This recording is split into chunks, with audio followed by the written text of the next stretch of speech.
আমি তোমাদেরকে মহাদেবের হাতে ত্রিশূল নিয়ে কিছু কথা বলবো।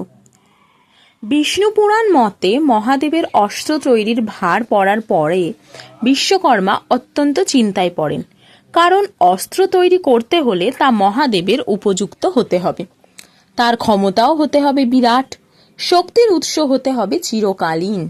ঘটনাক্রমে সেই চিন্তায় সমাধান সূত্রও মেলে।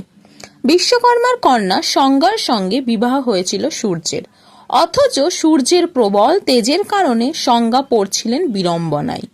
তখন বিশ্বকর্মা 8 ভাগে সূর্যকে ভাগ করেন ও সূর্যের তেজের সাহায্যে দেবতাদের অস্ত্র নির্মাণ করেন। এমনই এক শক্তিশালী অস্ত্র ছিল ত্রিশূল। ফলে সূর্যের তেজও কিছুটা কমে। সূর্যপত্নী সংজ্ঞা স্তম্ভী লাভ করেন। অবশ্য সনাতন ধর্মে ত্রিশূলের 3টি ফলার ভিন্ন ভিন্ন ব্যাখ্যা আছে। মনে করা হয় 3টি ফলা সৃষ্টি, স্থিতি, বিনাশকে বোঝায়।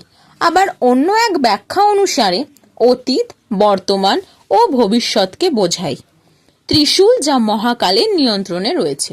এবার আসা যাক ডমরু প্রসঙ্গে। বিশ্ব ব্রহ্মাণ্ডের শুরুতে সরস্বতীর জন্ম হলে তিনি বীণার ধ্বনি দিয়ে ধ্বনির জন্ম দিয়েছিলেন, কিন্তু তা ছিল সুর ও সঙ্গীত বর্জিত। সেই সময় মহাদেব নৃত্যরত অবস্থায় 14 বার ডমরু বাজান। এভাবেই সুর ও তালের জন্ম হয়। মনে করা হয় ডমরুর আকার ব্রহ্মের মতো। অত্যন্ত ব্রহ্মকেই উপস্থাপনা করে ডমরু। তোমাদের আমার ভিডিওটা কেমন লাগলো সেটা অবশ্যই নিচে কমেন্টে জানিও।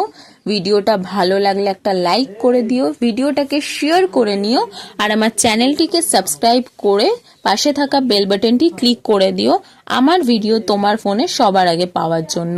আজকের মতো এইটুকুই। টাটা। হর হর মহাদেব।